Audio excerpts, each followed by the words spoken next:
The excitement is allowed. All right. Okay, so I have my funny little things to start with. So Wordle, my great goal with Wordle is to make ridiculous things. And let's see, I had a modest success yesterday. Spork Def. First of all, this is a Larson I mentioned the other day. I had to dig this up for a classic Larson. I mean, very applicable to our group of people. Pal-obsessed, very funny. But yes, I got this one to work. This is good. Oh, that's good. Nice. Yeah. My problem is I'm freestyling the Wordle. Two is good. What was your first word? We can talk about it. But it was okay. That's good. That's good. There's that. That's a nice. The completion of the next one is a spooky, right? I mean, you just sort of went for something, right? That's right. Exactly. Exactly. Yeah. So I've moved on to dopey brain. I think I'm gonna try those. See if I get a good thing out of that. Yes. Mathematicians just saying, hoping to like make it fun. Like I have a friend of mine whose parents were both mathematicians and professors, and she and her brother were in car trips had to play guess the function. They give you values, at different points, and the x. Yeah, yeah. Sine of 3x. It's just, most people did not grow up with that, I'm sure. This is really great, just fantastic. Yes.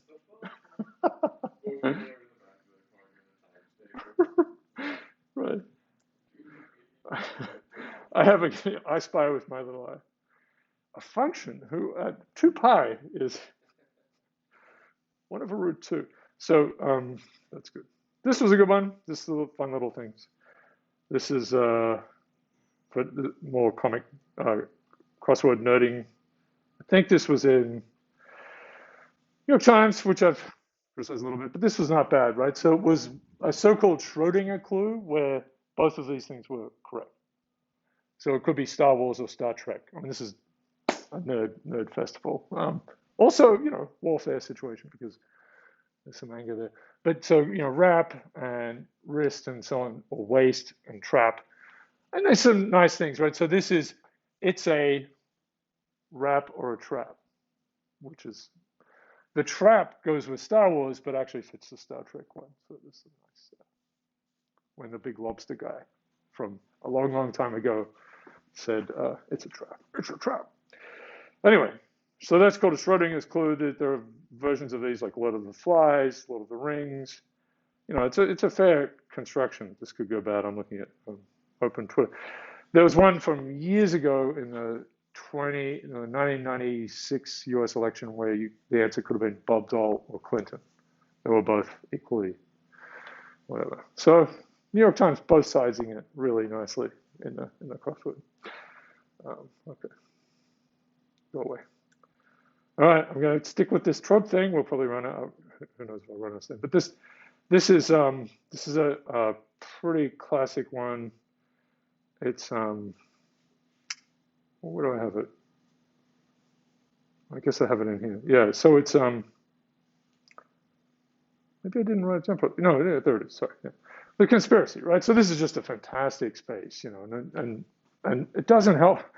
I mean, there's a lot of debate about this, right? That stories don't have any impact on people, right? They're just entertainment. There's that end of the thing. So, John Wick films are just entertainment. No one has any, right? And it's so people study this. But the other end is sort of like it's massively important. It's representation. This is like what's possible. This movie was really meaningful to me. Blah blah blah. I mean, it is a bit of a strange, mixture we have about stories as to either they don't matter at all, or they're just unbelievably important and sort of the bedrock of how people kind of go about their day. Anyway, but the conspiracy, there's sort of a whole bunch of these. There's the The government. So this is just a huge trope space, right? The government conspiracy, which of course has been something that has been fun to talk about in the last few years, but forever, right? I mean, JFK fits into this one. Ancient conspiracy. I'm sure you can get JFK into this as well. It was shot by a knight, someone from the Freemasons. Um, the benevolent one, also good, right? You think about this. Anyway, this is just a lot, and each one is a subspace of their own things. I think, right? I think it doesn't keep going below that. I mean, there's sort of some hierarchical structure to all of this, but not too much. Anyway, that's a good one. But we talk. I mean, the things we have these movies and stories and so on where it's replete with this. We're like, especially perhaps the I don't know, maybe it's the Western one, but if you think of I mean, no, we have lots of things. I mean, Squid Game was not a conspiracy so much, but it's just sort of, there's a hidden thing going on behind the scenes where people are being controlled and blah, blah, blah, and we're puppets, man, and the big, it's the system and sort of true. Anyway, so, all right, that's a good one. This is a sort of thing that,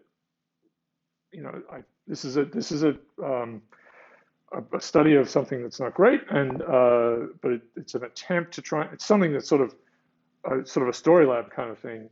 The pudding. You ever seen the pudding? Pudding.cool. They take their time and they do these pretty big things. Yeah. So.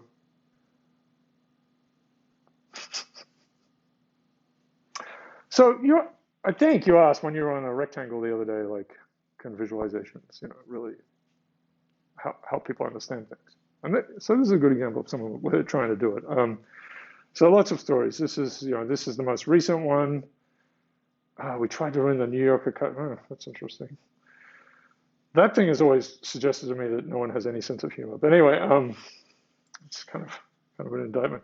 So they have these big. They're pretty huge. You can see this is August, October. It's a lot of work goes into these things. So they're more like a research group. So this is the kind of stuff we've been messing around with for years. So you guys as if distribution people. So they've got well, it's just 4 countries, right? But they've sort of combined them here. And this is rank, right? And these are words used. And I don't know if they took out stop words and things like that, but presumably. So it's a nice little, what do you call this? Scrolly telling, right? So they're trying to explain the ranking thing. So this is sue, the word sue, right? And so in the case of the US, it's about suing. So it sort of makes sense. You sort of think about whether it's going to happen. It's not in India, it's not in the top, however many this is, I can't remember. I missed that. So the word black is going to have different meanings in different places. So this is going to be black women here. So South Africa makes sense. So they're just sort of showing you a few, and you can see the issues of cherry picking that we get. I'm not saying that they're picked, but as a viewer, like, what do you do? So you need to have some holistic thing, and the allotax stuff does that. Here you want a comparison between, 4 choose 2 things. So man is the top word associated, and then this is, say, crime and violence. So then they start to do more bigger picture things. So this is crime and violence. There's some terrible, particular awful part of violence, which is different. It's different across. So you sort of wonder about that. This is gendered language. Okay, I think they have. This one is going to be. Oh, so this is a subset. Sorry, gendered stereotypes. So this is about married. And then sort of putting them all together, and you can kind of see this thing. So this is a challenge, right? I mean, we've struggled with this. How do you show, right? Look at that, not bad. Arranged by theme and size by frequency, right? So and you can roll over it. So this is terrible. This is kill. Oh my God. Baby, daughter. These are stereotypes. And I think, oh yeah, it keeps. Yeah, there's a lot here. So you could look at this some more, but. I don't know. I mean, why isn't this a paper, or something, right? This seems like a really good investigation. I mean, journalism and science, right? They're the same things, but one has a deadline. Yeah. These guys don't have a deadline. I was curious, how do they get the labels for the topics of the articles? So I think there's a lot of hand coding on this one. So let's see.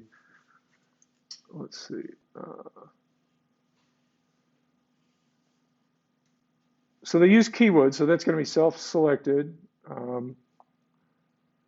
Once you have those words, then you can just go through it. Yeah, you have to make sure they are about women. I mean, I think that would be it's in the, and it's just the headlines.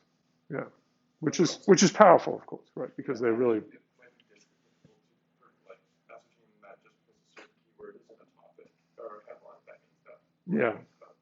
Now, there's always going to be all of these things. It's individual words isolated. They might not pertain to the topic in the way you think. So that's fair. I would say, just in my experience, that probably if you've done this really well, roughly it will be okay. And if you need to build some tools to interrogate how if it's behaving the way you think. This is most sensationalized headlines about women more than other topics, right? So they're comparing that there. That's a powerful thing. And then you can go through. Wow. Interesting. So more polarizing, less polarizing. They've managed to do this. This is, I don't know who this is. There's some pretty small places. The New York Daily News, who's out here on the end. I don't know. Oh, it's an India outlet. And the least polarizing is nature.com. So that's good. Well done, scientists. Okay. New York Times actually seems to have, by this score, right? And here's how biased the headlines are. Ooh, who's this? Daily Mail. Okay, so this feels like it's kind of working. And it's isolated out here. Daily Mail is familiar with. You don't have to no. Okay, so it's just a tabloid on drugs basically, and it's the website thing just goes forever. It's like rabbit hole doesn't even begin to describe what that thing is. A lot of our work needs to be like this. A lot of more scientific work needs to be like this. This is just I don't even know what they use to do this. This is colossal. Yeah, it's really spectacular. So in terms of online, I don't know why I didn't just press on the pudding. I mean, see, this is a goofy, this is a fun thing. It's a good challenge. Digital DNA. They looked at crackers to learn about food allergies and may contain troubling results. I mean, it doesn't feel as important, but but you could see that maps out. That's a big thing. Food. Oh right, okay. This one. Does anyone know this image? This is again a gendered thing. This is used in digital image analysis stuff. There's a story behind it. We don't need to look up right now, but because I'm talking too much. But it's just one particular picture of a woman, and it's just used over and over and over and over again in all of these textbooks, mindlessly. And there's been some pushback, I think, in the last 10 years to say we should use a picture of something else. And so that's, I think, maybe changing. But wow. All right, we should look at that at some point. Rick Rolling. I have at times. I was just telling my wife the other day that I want to make a little thing that randomly puts a Rickroll into my slides and just pops it up on it when I compile it and Rickroll myself. I mean, it's a great song. Okay, so anyway, the pudding. You should check out the pudding. It's got a lot of different things, and it's inspirational and serious and. Okay. Yep, that's good. Okay, so happiness.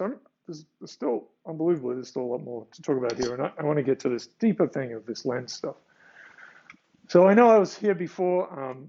This is really the inspiration for the work in the first place, in the sense that it was a little match, a little kind of poke that came through and prodded us into thinking about things, and it took a long time. But this is Jonathan Harris and Sepp Kanvar. Kanvar was at Google. He's at MIT, maybe still there at the Media Lab. But Jonathan Harris is from Shelburne Farms. He lives on Shelburne Farms. He's part of that Webb family. So interesting guy. But he went to Princeton, I think, and did computer science, and then became this sort of artist scientist character. And I guess he's, I think, independently wealthy, so he could kind of have this existence. And he's made a lot of interesting portfolios of all sorts of things. He went on a whale hunt and just had a camera on him that took a picture every. Do you know that? So he has things that we had him here as a visiting artist for a while. I mean, let me just find. He organizes all sorts of things. Jonathan Harris, whale. Yeah, that's not going to work out. I don't know why. So number27.org is his thing.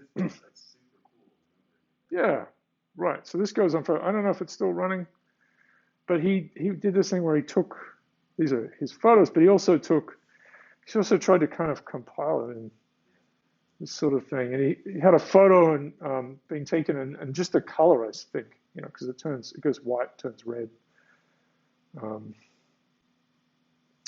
This is not good from the whale's point of view, obviously, but this is he still growing? I think. Yeah. Wow. Okay. Yeah. Yeah. Well, that's good. He gets a lot of stuff, but I did show you one quickly. I think when I first talked about ZIF distributions, it was a little explorer for ZIF, like basically a ZIF distribution, kind of zoom in and out, and he made some fun things in that. Yeah, the whale hunt's way back there. Yeah. Yeah. Yeah. So Wefeelfine, I think it's sort of archived, but it was Flash, right? So it's all kind of a little bit toast. Made a book. Let's see if it still works. Yeah. So it's dead, unfortunately. So I have a couple of things, but so the idea that they had, and he talks in a second, was to measure human emotion, right? And from all of this data that's being, that's sort of everywhere. This is really, again, before Twitter and Facebook take over. Blogs are the big kind of open thing where people are expressing themselves. And so they did this part. They got sentences from blogs that just had I am, or, I'm feeling, some version of that, some variation on that. So that was their, and again, right, this could be problematic, but it's like, there could be other expressions of emotion, but they just took any sentence that had I feel in some way. And then it becomes we feel, right? But it had to have I feel. And then just basically looked at the word that came after it, right? So it could be quixotic or, bananas or something like that. So there's like a lot. So they end up with a lot of them. Right, there's this idea, we'll get to it, like of emotions. It's like a small set of emotions, just different in meaning, but emotions. So they kind of broadened it right out. And then you had this kind of explorer. One project that explores these ideas, which was made about a year ago, is a piece called We Feel Fine. This is a piece that every 2 or 3 minutes scans the world's newly posted blog entries for occurrences of the phrases I feel or I am feeling. And when it finds one of those phrases, it grabs the sentence up to the period and then automatically tries to deduce the age, gender, and geographical location of the person that wrote that sentence. Then knowing the geographical location and the time, we can also then figure out the weather when that person wrote the sentence. All of this information is saved in a database that collects about 20,000 feelings a day. It's been running for about a year and a half. It's reached about 7.5 million human feelings now. Any dot can be clicked and expanded, and we see here, I would just feel so much better if I could curl up in his arms right now and feel his affection for me and the embrace of his body and the tenderness of his lips. So it gets pretty hot and steamy sometimes in the world of human emotions.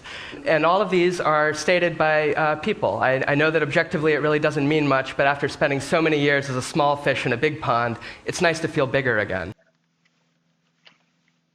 So there's more to that. But, he created these kind of, there were like maybe 5 or 6 visualization structures. Consider myself a storyteller, right? Don't really tell stories. I'm interested in building tools that allow people to tell stories, people around the world. So we're all sort of trying to do this thing, or think about this thing. He has this bias here. Yeah. So he's a very sort of good-spirited person, right? He's trying to make the world better. And there's some. So this is, you could just sort of, if you put in lonely, this is not a great one, but like I feel lonely, and then again, like unfortunately the website doesn't work anymore, but it would just sort of peel up these things. It was quite, especially at the time, I think this won like a Webby, awards. It was an unbelievable website. And you could do this sort of thing, right? So lovesick female. I mean, this, and put in like everywhere. This is a terrible thing. February 14th. Should get rid of this. And then, find like comments, right? So this, where they're coming from. Okay. Is this an emotion? Not really. It's actually more of a state of mind, perhaps. Which I think is much broader. Anyway, lots of awards. It was a big deal. And then, these kinds of things. Da, da, da. Now, how did they get location and age and gender? It's pretty creepy, obviously. I mean, I think. Well, they got a lot of stuff from LiveJournal, which maybe still exists, but was a website, it was a blogging platform, and people, for whatever reason, to some extent, not everyone, but to some extent, would list their age and their gender and stuff. They just put it openly. So, and which state they lived in. That's sort of gone away. I think people don't, not as a, but and that was, I don't know if it was the default. It could have been the default back then, right? So that when you'd sign up, it's just what it is. There we go. Anyway, so this was the inspiration. Now, of course, we went in this different direction where we didn't want to, like, it was absolutely beautiful and impressive, right? But we wanted to sort of make this a harder, from what we thought, a harder science kind of thing, and we wanted to measure these, lovesick. I don't know, like these are weird things. It's very compelling, but how do we sort of justify that this is working? So this is when we started to look around, and we got this data set that had scores for words, but we really just went for sort of threw emotional away and just went for this happy, sad, or this happy, positive, negative dimension, really, because it's not really sad. It's negative entails fear, anger, disgust, and sadness, and other kind of bad things. So, all right, so we did that, and I've talked to you about how we measure, but this is the first effort to try and get some sort of time series for a population. And again, it's from blog sentences. They made a nice API. They did great. I mean, it's 2005 and 6. They did a great job.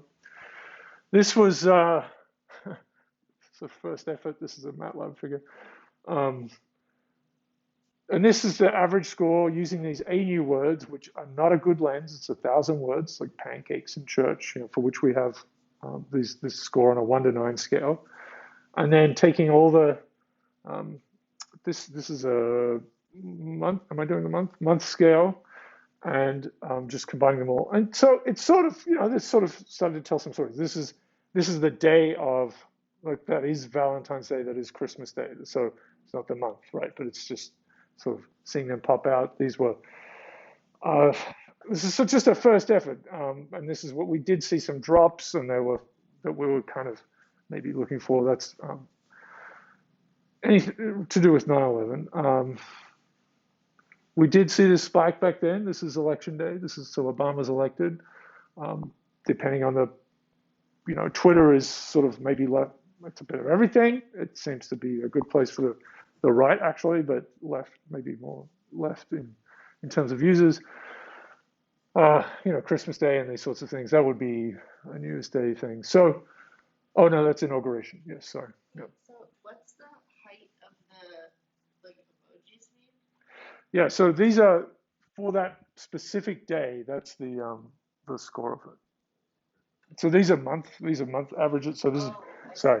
So we take all these sentences, because we're getting sentences that the Wefeelfine group has extracted, and then we're working with them, and we're going to put them together at month scale. So this is the first time we got a time series that did anything. Hadn't really even thought about books at this point. That would take a few more years to like, okay, we can do books. I just see if I don't get YouTube video. Anyway, so yeah, I mean, so then how do you then kind of say, well, what was really happening on these days? And we have all this stuff now, I suppose, but it's still hard. I think this is still a hard thing to, even just to go back in time and say what happened on a particular day. It's still a weird thing. I think I showed you this quickly before, but just to bring it back. So this is Blogger age. and which is a bizarre thing, kind of a weird thing to have. We generally don't, but this is from an express post, right? They're writing about stuff. They're just putting stuff out into the world, and it rolls over. And this is what people sort of thought, sitting in a room thinking about what well-being might be like through life. They're like, okay, it probably looks like this, but actually self-reported stuff goes like this. It's a U shape, which then is a mystery, right? But as with self-reporting is problematic. This is an example. This is in some ways just it has a couple of things. It is what it is. But there's also an example of where this kind of remote sensing thing gave a very different, quite different story to what we got from surveys or self-report. So this is the little variation in happiness with age, right? And so, so we talked about that. And I've shown you that these are sort of the second stage kind of word shifts. And I want to sort of look at them a little more, and the ones that Ryan Gallagher's package sort of look like this, but a bit more advanced. Yeah, reference text, comparison text, right? So we're starting with people born 60 to 69, and then people of 14 years old, and so they're down, right? So why is there a drop? And it's because of all this stuff on this side is dropping, and a lot of it is because of negative words.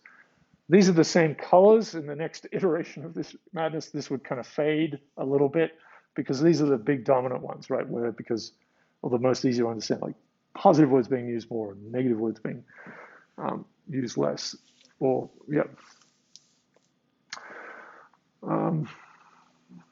Right.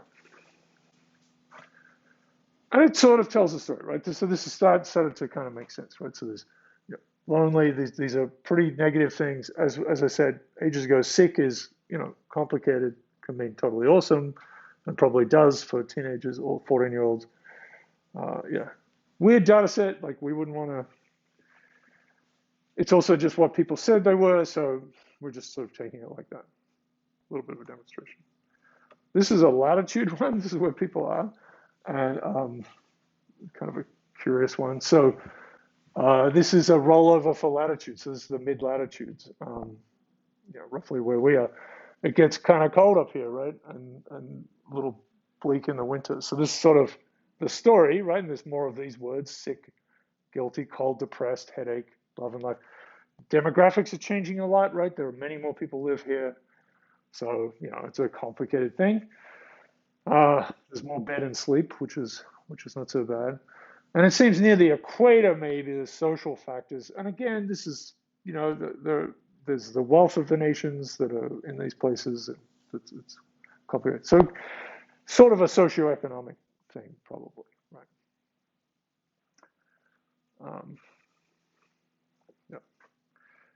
So sad, bored, lonely, stupid, guilty. Yeah. But again, it's blogs. It's weird. Like it's just a super weird thing. But we're getting it to sort of talk. This is male versus female.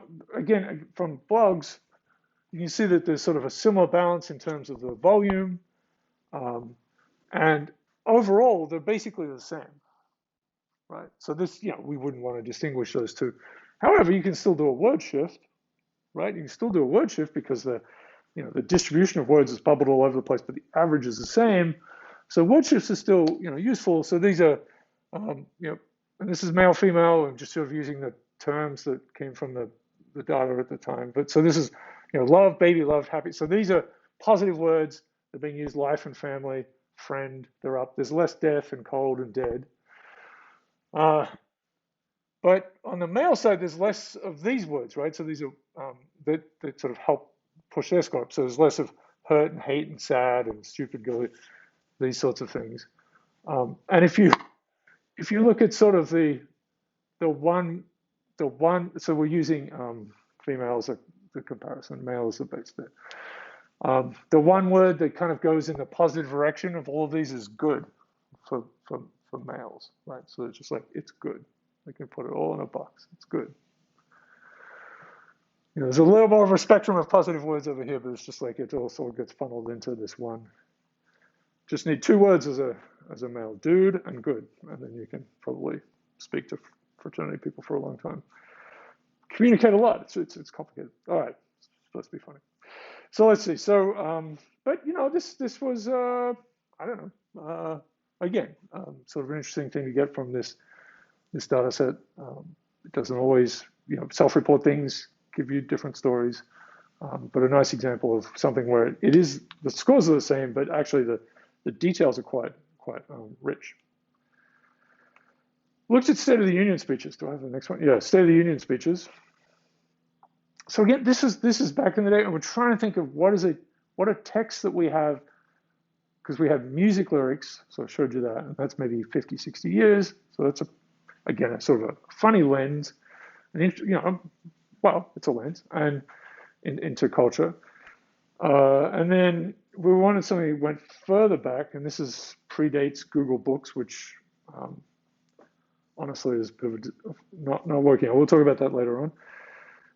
So this is the State of the Union speeches and addresses. So it's a bit of a mixture. There's the speeches, which I think in Monday were sort of, that's what happens. But there haven't always been speeches, and there's sometimes just written material that's also provided. So there's sort of there's a project, the American President Project at UC Santa Barbara is quite well done. They've got a lot of material, speeches and things. Remember early on with Trump, with tweets, right? They became kind of clear, like people had to talk about it. Like, so his tweets would be, official statements, right? And they have to be recorded and looked up.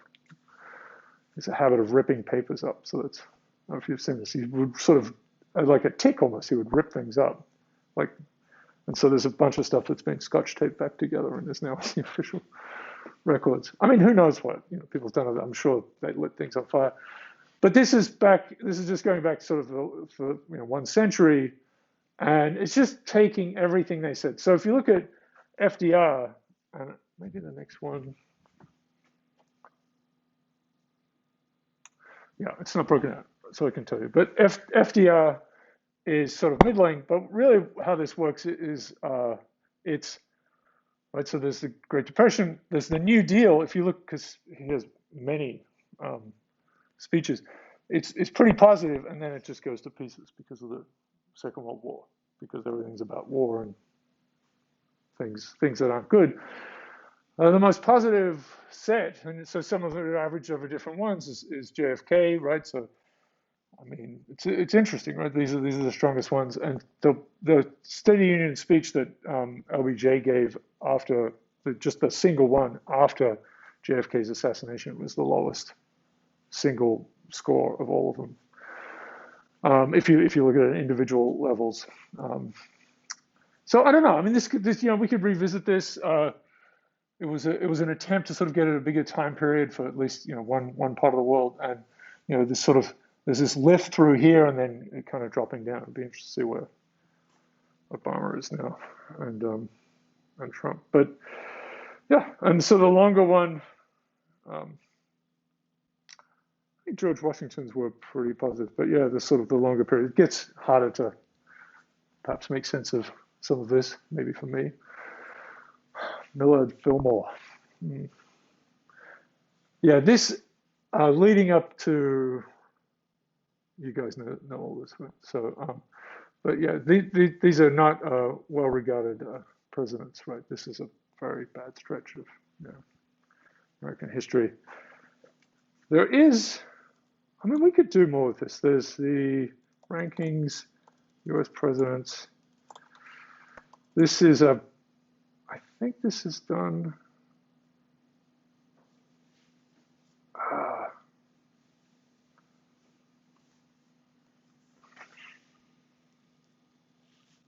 There's one that's quite rich. I don't know if it's in here. Yes.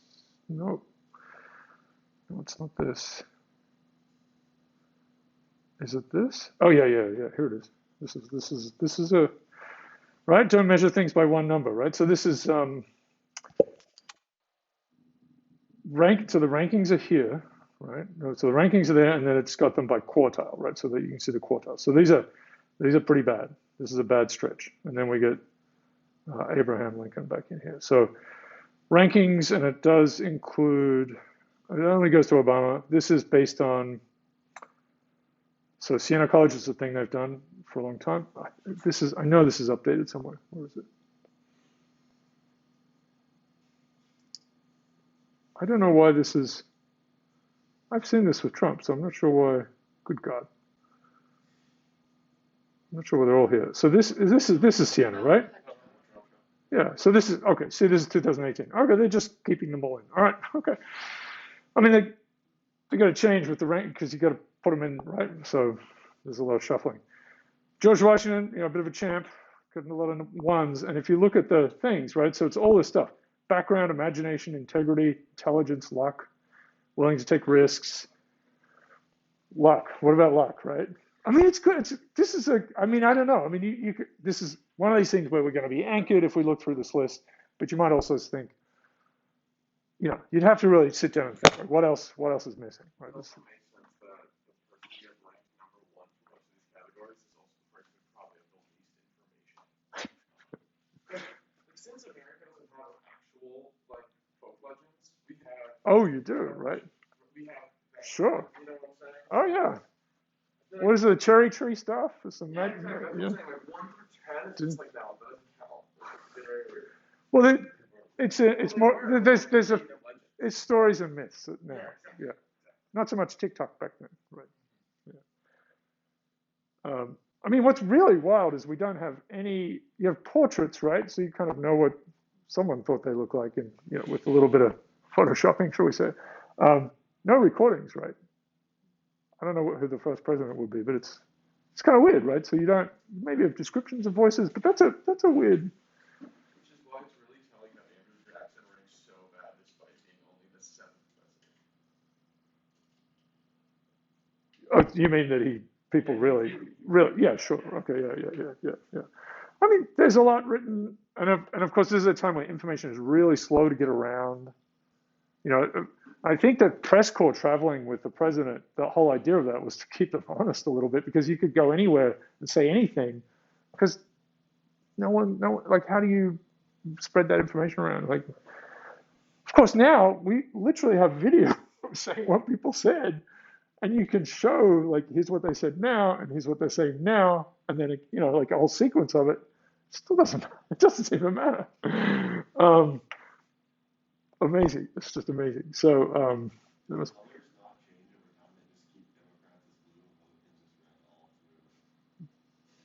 well, so Jimmy Carter's going to be mixed, I think, right? Trump is not polling well down here. This is 2018. Ooh, did they do another? All right. This one I think we can work with, because this is only 2018. So there's.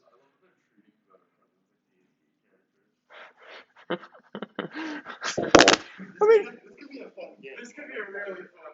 I mean, it's just an interesting thing. So if you put in luck, no, is that luck? Yeah, it's luck. Oh, that's interesting.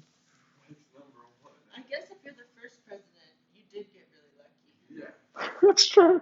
First mover advantage, right? Luck. Reagan. It's interesting.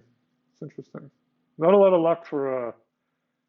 So this is a complicated thing to look at, and I've done a reasonable job of trying to present it. Where's sorry, I should put it back by order. Sequence is a little problematic because you had the comeback. Let's see. So Abraham Lincoln, right? So he's got ones here, but his luck, I think that's luck for him. He's 18. That means he's really good. But what is the luck? What does the luck mean? Oh yeah, no. I mean, this is evaluated by. Well, no, like events that happen. Did you have a pandemic? Did the Germans, So I wanted to bring that up, and I know it's a difficult thing, but you would think that would put him. Where is he? Where is it? So gets assassinated, but still 18. Otherwise, pretty. When you're sort of. That's a weird one. Was lucky to have the Civil War because he could do something. Like he was like, no, I don't know. It was pretty weird. Let me show you Trump, because I think Trump's interesting. Trump's in the 40s for everything, but 10 for luck. And then 25, that's middle, but it's the second best one for him. And it's this one, willingness to take risks.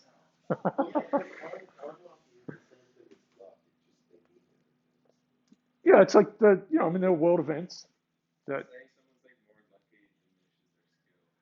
I think it's not intrinsic to them. It's just the circumstances they're it's the events of that I period. think like luck is probably their way of saying the situation they inherited. Yeah, yeah, or things that happen during. Yeah, yeah. Let's see. So I just willingness to take risk. Lincoln is #1 for risk, actually. For willingness to take risks. Buchanan, Silent Cal doing the Vermont style.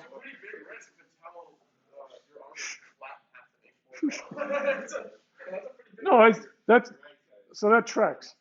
You wanted to know luck? Let me do luck.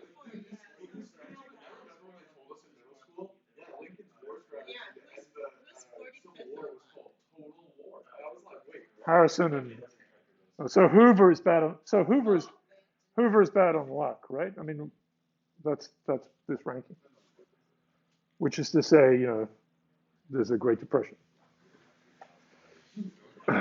That's a tricky one. Carter is low on luck, you know. So it's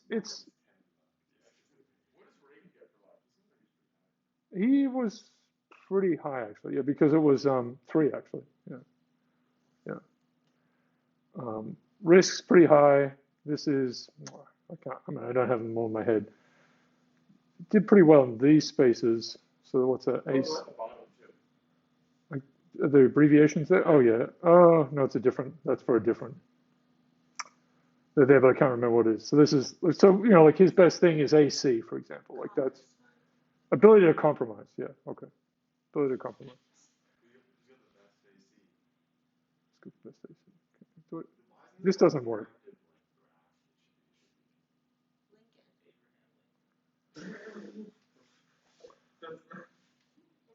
I mean, this is just Lincoln's, you know, just the thrilling 29. What's the first one? Oh, background, right? So his background is.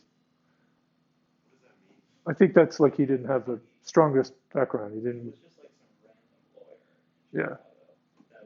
Right. Right. He didn't come from the. So whereas these are more of the, you know, blue bloods and that sort of thing. So these are people who are not coming from a you know, strong background. Nixon, I would think, is kind of in there too, actually. Where's Tricky Dicky? Tricky Dicky. And then, of course, just as the whole texture of the thing, right? Like, so everyone's pretty happy about this. You know, looking at it back now, you've had the criticism. It's got a couple of Whigs floating around. Vermont voted straight Whig until about 1900 or whatever it is, and then it's all Republican until 84, and then it flips. This is, you know,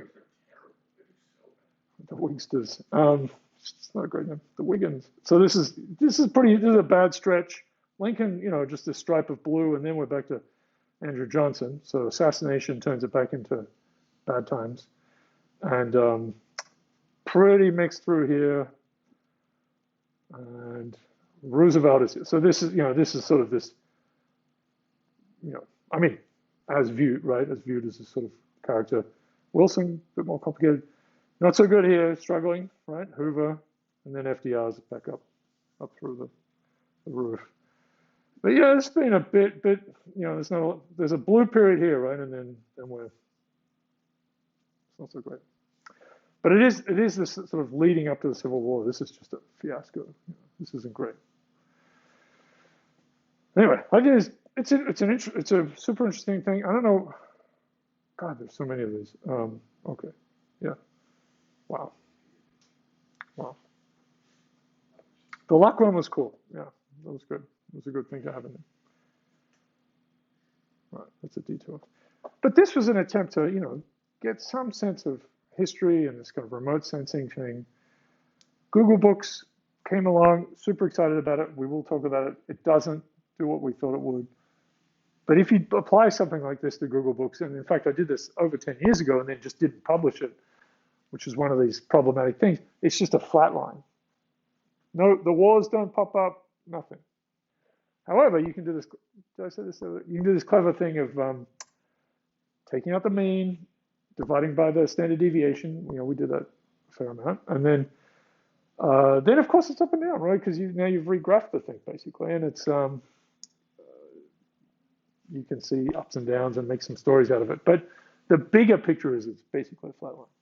Also say like with Google the n-grams here or whatever, like Yeah. maybe like their jokes as like cover them, but I think there's a lot of cases where like the word they're trying to index like shows up like way before like you would think it's being used. So it's not. So you're saying like that's a cool thing, like that's a. It's just weird. Like this. Oh yeah. I don't know any examples off my head, but like Well, here's one. yeah, It's trying to bring up our thing. like 100 years or like I don't know, crazy amount of years before you think the word would even be used. So we're trying to make our thing better. So telephone is going to pop, right? But it appears somewhere in here. There might be some telephony, might be like a Greek thing. I mean, it is a. Well, that's not the right. It's pretty bad before. Even really before 1850, it's not great. What the? What's going on back here? 1700. People are making up words. But so Google. Oh, that's better than it used to be. There used to be a blob of Google. There is a tiny bit of. Oh well, what's happened, of course, is this is huge now. So let's see.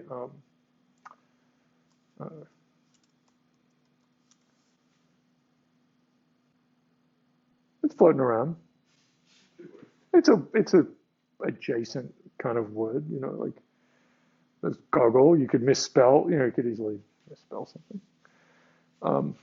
There are weird problems back here with OCR with if and is. The F. What am I doing? What am I saying? All the F's look like S's. Yeah. So that kind of makes a mess of things. They've probably cleaned that up a little bit. There have been 3 big releases of this thing.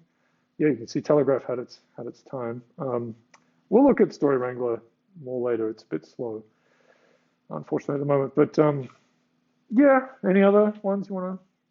I don't know any off the top of my head. Yeah. It's just something that's like weird. Like how do they mess that up, or are people like? People use a lot of words. Yeah. So if it could be a spelling error kind of thing. That could be part of it. Let me go back to 1800. People could be using it for fun. Like I don't know, dude. We had dude. Because like googly-eyed predates Google, right? So presumably that comes from something. So Yes. it could be Yes. people using If something. dude stop, nobody uses dude anymore. Like what is that? That's so weird, right? Like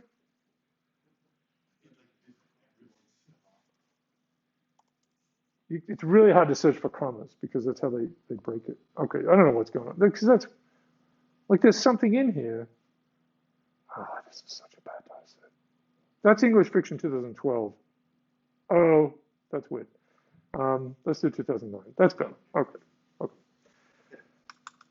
It was weird that it interpolated. I don't know what it was doing. This could be because they don't have all of 2018. That can be a real problem. Like, this is kind of like the excess deaths thing. Like, we just haven't filled it in. It's a word that does appear back here. So, seeing where words appear, like a little bit, I mean, to your point, it gives you a way to interrogate. It's saying that this is more I guess, but it's also tricky. Like, it's you have to be careful. People have said, we'll come back to this, but people have said, like, based on this stuff, oh, you know what? Yeah, like sacred. So this is going down. So religion is leaving. People are becoming less. No, but isn't it just that we write on a bigger variety of topics? Right. So there's a huge problem with that. Like, you don't know this. There's a huge forest that this is being kind of indexed against, right? And you have to have an understanding of that. It's really hard. Problem is, this is a graph. Like, this is a graph. This is all of English, which is different to English fiction. But this is a graph. You can print it. You can put in your say and say, look at the bad things that happen. So it's easy to cherry pick. But that's right. So there's a lot changing, and especially in this time, there's also just printing and everything that's going on with that. Computers. That's changing a lot. So there's a lot of,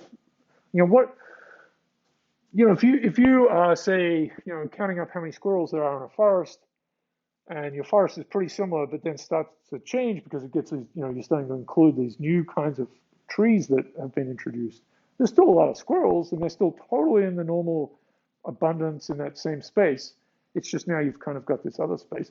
But you would look at it and say, oh, the squirrels have gone down. In some overall sense, they have, but not, you have to be very careful about what you're measuring against.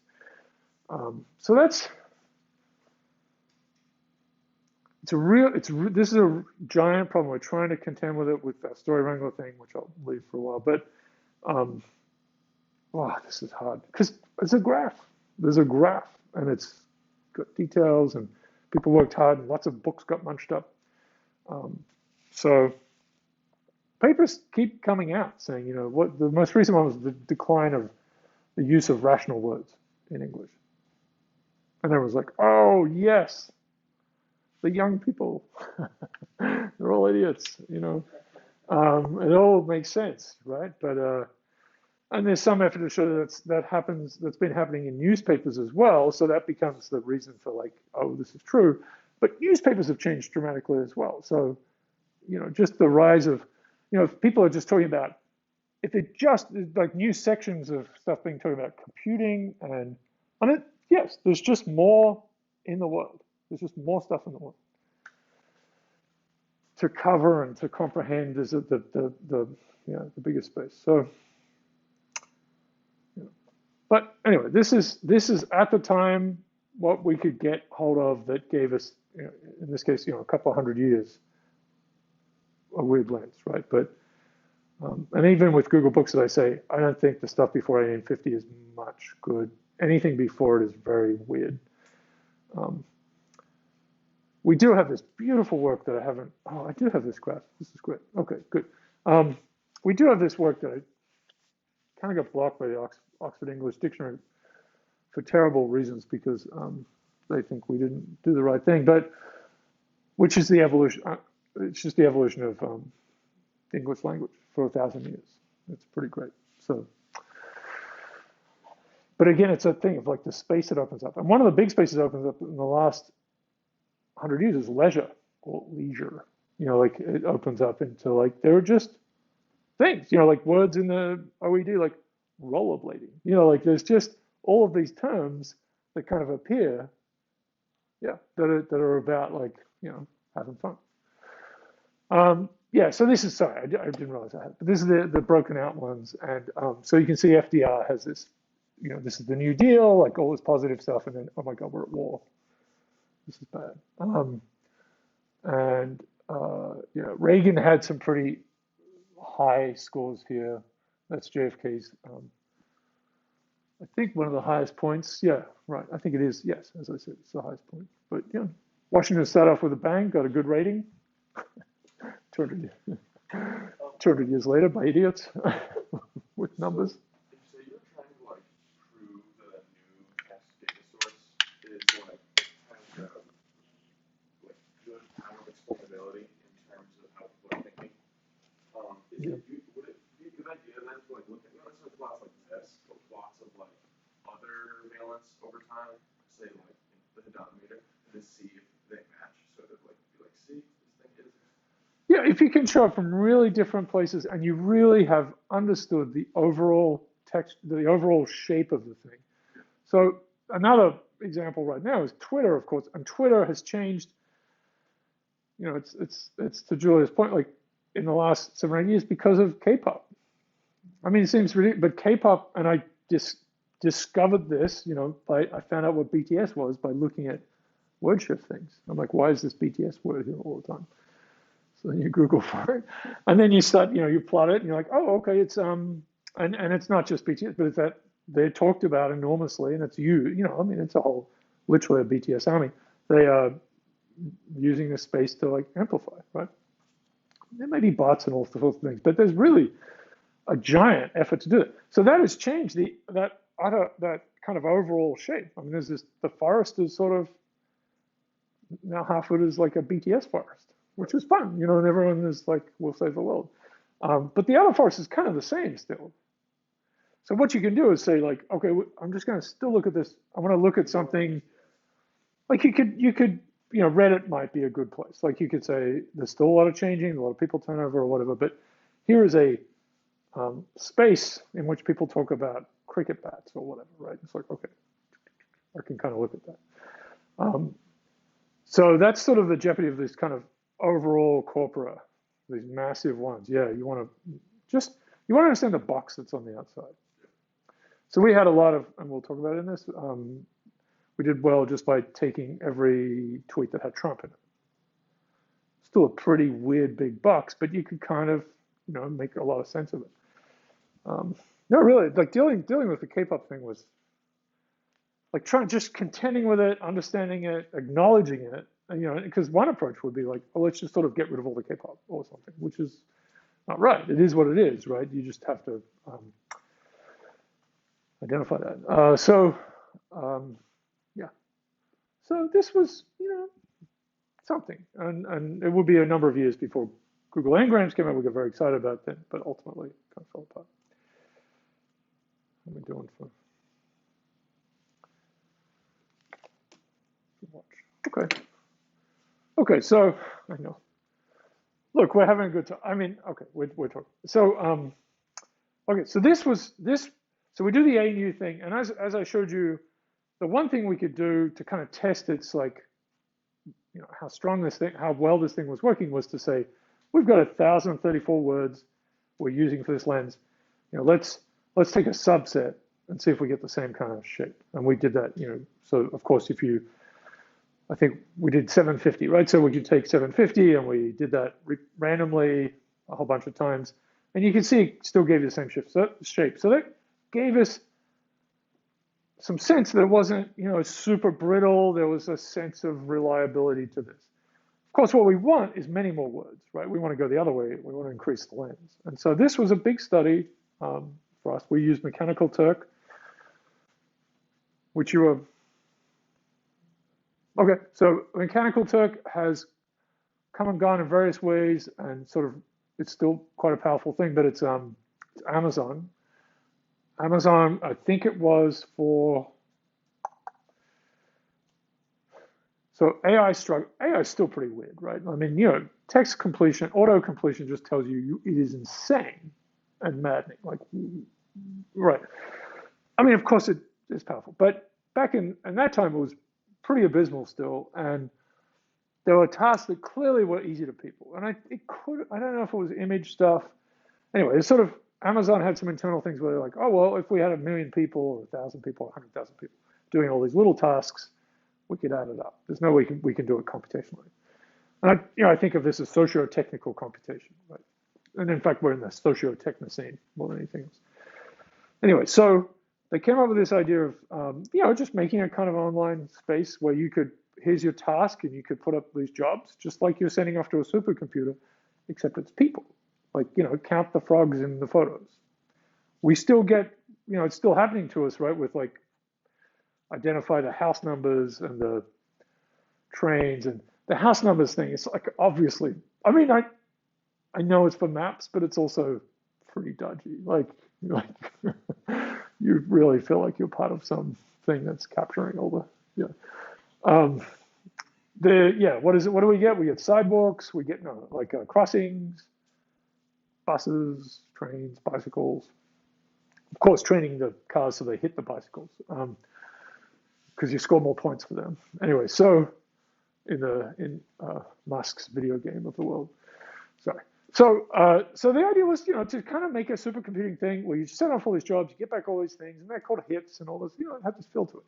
And the tagline was very nice. It was Mechanical Turk, right? Is the this thing that swept through Europe in the 1700s, 1800s, was a automaton that played chess against people on a stage, right? So it's like robots, you know, it's like where we are with AI. It's like, you know, like God, this thing could play chess and beat people, and there was someone inside it, right?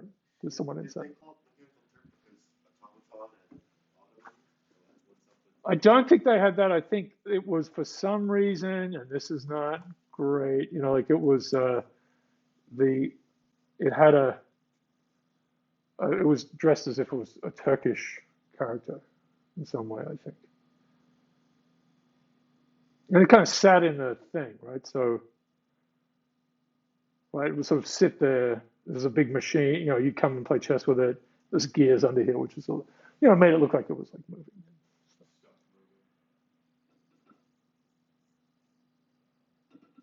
Yeah. The challenge was the automaton chess player, known in modern times as the Turk. Okay, maybe they didn't call it then. Yeah. Yeah. I mean, it's kind of amazing, right? So, a fake chess playing machine, 18th century. Okay, 1770 until its destruction by fire was exhibited and eventually revealed to be an elaborate hoax. Wow. Right, guy wants to impress a woman. A tale as old as time. And a strong game of chess again, as well as perform the knight's four, da da da. Oh yeah, puzzle, right? Go to the classic one. It's an illusion. There's a human chess master hiding inside. There you go. Won most of the games it played during its demonstrations for nearly 84 years. Did really no one know for 80 years? Defeated Bonaparte, Benjamin Franklin. This lie had a full human lifetime. Yeah. The person hiding inside. Yeah, there were multiple. Yeah, the operators. The operators within the mechanism remain a mystery. Wow. Which is also true of Ronald McDonald. Just because I want to connect those things too. No one knows no one knows. If you sign up to be Ronald McDonald, you have to. A former student of ours, Dad was asked to be. He was a clown he went to clown school in the 70s and 80s. He's one of those athletic clown guys, right? Oh, I bet it's like, the clown world pretty well. I don't know, but it's like you go into it, you're like in a witness protection situation. So you can't reveal who you are. Oh, amazing. Anyway, look, I mean, it's just a whole thing. And it was a total hoax. Great. So the mechanical Turk, so that's the idea for Amazon. Like, let's use that name because it looks like a supercomputer, but it's really people. And their tagline was artificial intelligence. It was really good. I was like, yes, well done. It's like just sitting underneath it. What is it again? Fiverr is like a skill trade website, so you could say like, hey, I make websites for like this. Oh, like a yeah. Like people reviews out and you get contracted or whatever. And it can be used for anything. So this is something that's designed to be for stuff that can be chunked, right? You've already sort of solved the problem. Like what you're trying to do. Like we want to. I can't remember this fellow's name. I think he ran for president a few times. A very wealthy, billionaire character who disappeared in a plane in the West. So Mechanical Turk kind of went into operation. Like, here are all these photos from satellites. See if people can find things. So Reddit sort of performs this way in a mob sense now as well. Okay, so we've used them. We've come back to them over the years. The people who work there, they call themselves Turkers. They've kind of unionized. They talk with each other. If there's a job that's good, they tell each other about it. If it's bad and people rip you off or whatever. Yeah. So this is sort of not a bad game. But I do think, it's kind of how markets, lots of things work like this. It's like people plus some algorithm connecting them. Could do pretty amazing things. And Foldit, became a big example of this early on for proteins. So we went back and said, okay, we need, we want to look at the most common words, but we need some corpora to do it from. So we did it from Twitter. We did use Google Books, which was out by that point. We just did this sort of like 100 years sort of thing, and this is a couple of years, and this is 60 years. New York Times for 20 years. So these are big splodges themselves, right? It doesn't have inside this like how popular the music was or, which articles people read. It's just a big mass of words. And you get these if distribution stories out of those, of course. And we took the top 5,000 words for them. So the, of, and, really, basic words that don't have emotional content, or you would expect not. And merged them, and if you put them together, it's about 10,222 words. We've messed with that a little bit over the years. It's still about 10,000, and we've doubled it so it has hashtag versions. They're all lowercase, and so that's one thing. But because of the New York Times, Twitter, we're doing it around this time. It does have Obama, Trump is in there. Trump, it's in a word, but also probably Trump, and Clinton is in it. So also Jonas Brothers and similar other kinds, like the handles for them. Lady Gaga was in it. There's only about 10 of those. So, and some weird hashtags like Epic Pet Wars, I think, was in it. So we've kind of cleaned out those hashtags as well now in the more recent one. And the only time we've really had to update it, and Josh Minot's been working on this, like, how do you know when to improve the lens, right? Like, which words are you missing a lot? Kind of, it was coronavirus, right? We just didn't have coronavirus as a word. Of course, we certainly didn't have COVID or COVID-19, and coronavirus is a very uncommon word at the time. So we didn't have scores for them. So we had to add them, and just what you thought the scores they would have, we rescored them, and people had the right thing. So this is from Scott McCloud's set of books, which is the main one. This, I think, is Making Comics. So it's 3 graphic novels about comics. If you haven't seen them, they are, really something, I think, kind of spectacular achievements.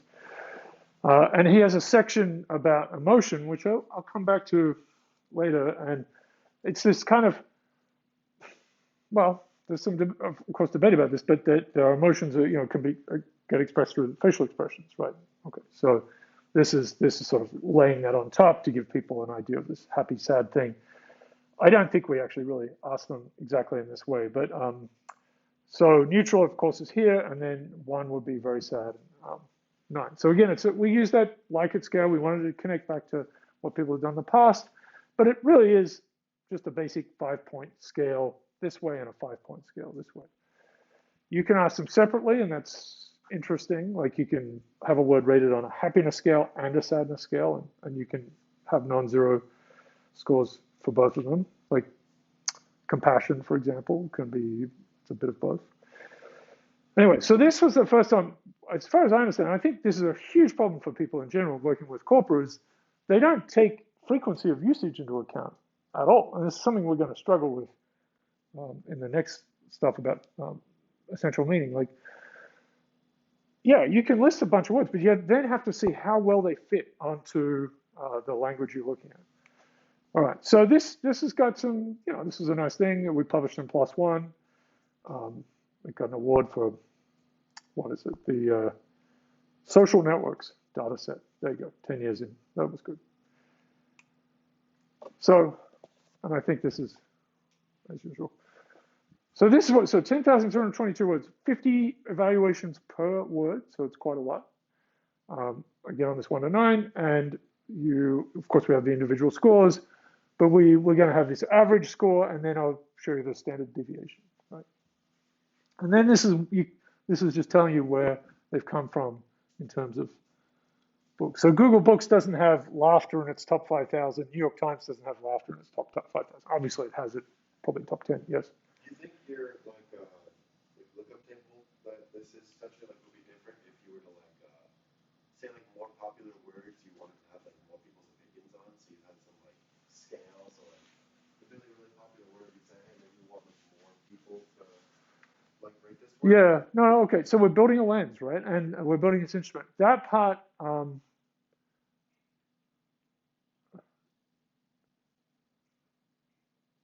Because you're just evaluating things between 1 and 9, what you get pretty quickly a decent thing, and then you can repeat it at different. The thing to do really is repeat it at different time periods and with different groups of people, which we've done. Other people have done pretty robust actually, which is surprising. Like the ANU study was translated those words were translated into Spanish, and then done with people in Madrid, not students, different group, and the scores are pretty similar. Some words translate so that the dominant meaning changes, but so we've sort of seen that over and over again. We've got work by Andy Reagan later on that really gets at that. Comparing, I think, it might have been 25 different lexicons, right? So you talk about the sentiment lexicons that people put together. Sentiment, I think, is not the right word, but it's what people use. Sentiment's more opinion, this is really a very cut down version of it, and we're going to call it sort of happiness. So you see these are. I mean, there's some variation in what they are. But there's a lot of laugh, right? And we're not stemming things. We're just going to, because maybe past tense is different. We just want to see how people react to them. But lots of winning and those sorts of things. So if you look at the other end, it's a lot to do with death, but not entirely. Well, I mean, it's getting there, and we'll see these bad spaces. I mean, most of them are, so terrorist was at the bottom here. So there's I mean, danger is obviously the peril is sort of the big thing here. So pretty bad, right? So cry is not going to, so that becomes a bad word when we look at Moby Dick, because that means yelling, or, crying out. It's sort of moved in its word, meaning. The word sad has moved a lot in meaning over centuries. It could mean sort of dour and resolute, like actually, I don't have it all in my head, but it's drifted around a bit. It's not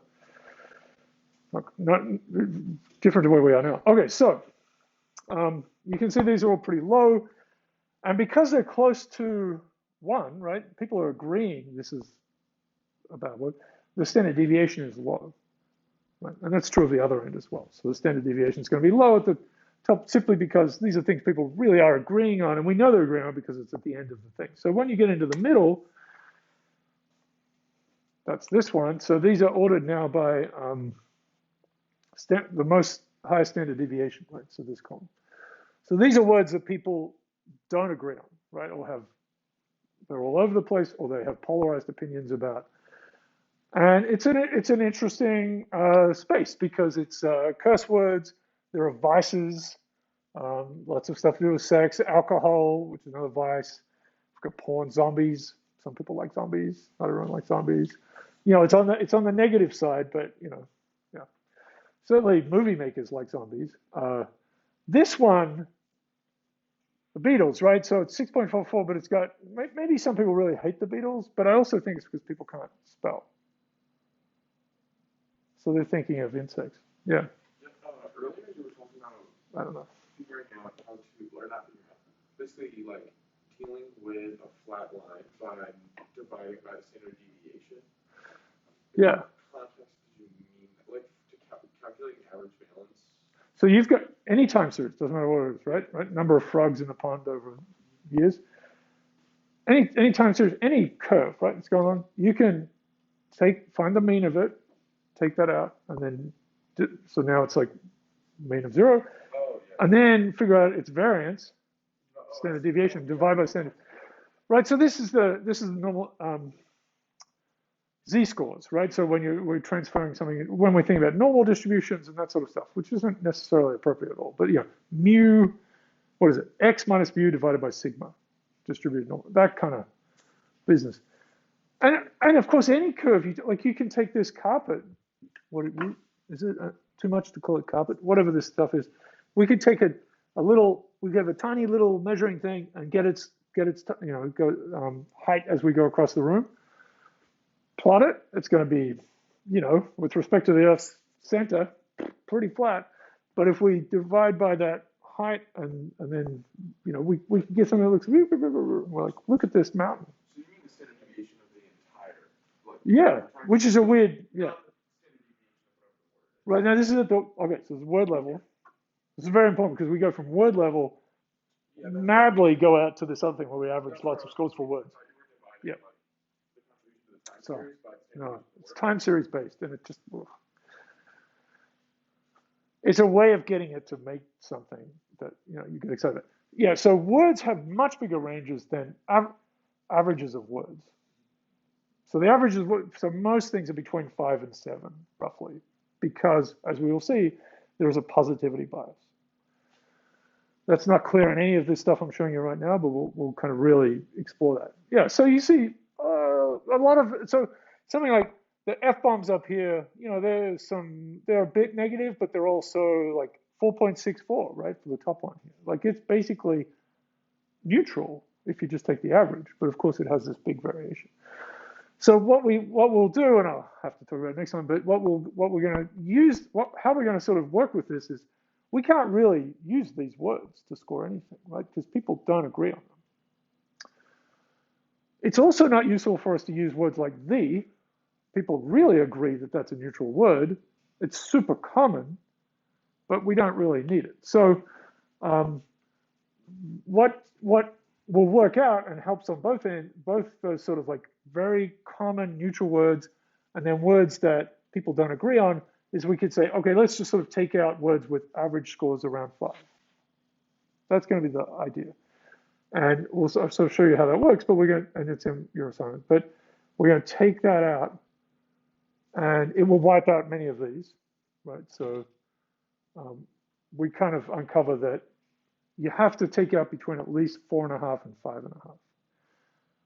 And the reason for that is, I mean, we'll show statistically kind of how that, or, like how that works, but is that those words, if you rounded to the nearest score, right? If we went back to 1s, 2s, 3s, 4, 5s, then 4.5 to 5.5 round to 5, which is neutral, right? So on average, people haven't scored these words as being,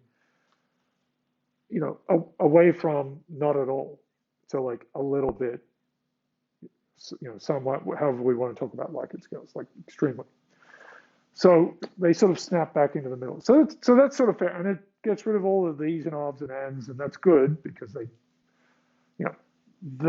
weight of them is so high, and so there's some variation between 1 and 9 for all these things, but the big variation in these scores is, of course, the frequency of these things, which is orders of magnitude variation, right? Because hugely skewed distribution. So the sheer weight of numbers really kind of drives the score. Okay, but I'll show you what we did with Twitter. But this is the first time I sort of got Twitter to talk, and thought maybe this does tell you something about what's going on now. And this is I'll leave with this. This is over many, many days, like a year sort of thing. We kind of got all the usage of words at hour levels, and then averaged them. So this is breakfast, lunch, and dinner. So people are talking about things. This is a while ago. It's when the U.S. was dominating, the quotidian. I mean, so you're like, okay, this is boring or whatever. But actually, okay, we've got something that people ridiculously are expecting. It could be restaurants or menus or whatever, but it's getting there. Quotidian means of the, what's that? Of the everyday. Yeah. Everyday things. Yeah. I just wanted to say quantifying the quote. That was fun. Alliteration. What is it? One of the terrible rhetorical devices that humans fall into. Rhyming, of course, is the worst. But hungry, starving, food, eat, and unfortunately for chicken all have the same kind of time series when we pizza, like thirsty, they're different things. But you can see, this is lunchtime and this is dinner. And then I think I have, no, that's good. So that sort of was just a start to see, okay, we've got this new, we had this, for example, we had blogs, we had this A new thing. The lens wasn't very good. The data wasn't great. Twitter is not amazing, but it's certainly giving us stuff that's happening in real time, which really holds up. News and stuff, it just explodes on Twitter. And we'll have a much better lens and we'll get more stuff out of it. But, there are all these different social media places to get things from. There's the stuff we talked about the other day, that which songs people are listening to. That's a signal. Maybe it does do whatever people claim. So Twitter sort of opened the box. I've won, Instagram. Dan Forth, my colleague, has a paper showing that can predict for individuals the depression, levels of depression. Again, it's sort of based on lots of stuff, so maybe that works there in general. But maybe you can't pick up out of, I don't know. I've thought about something like Strava, which is the athlete kind of thing. I'm not sure you could detect that there was maybe you detect coronavirus, like George Floyd's murder. I don't know. Like people I went for a great run today. It's just sort of like, it just sort of doesn't, it's just the structure of it doesn't, it's not what people do. Twitter, people just light it up, Instagram is like, here's my house. It got more political, but yeah. So anyway, I remember hearing some insurance company like early in like or late 2019, early 2020, like having like a huge uptick of like pneumonia cases in China. It was like, this is weird. yes, And and then pneumonia. pneumonia adjacent. Okay, so that's the end of today's TikTok.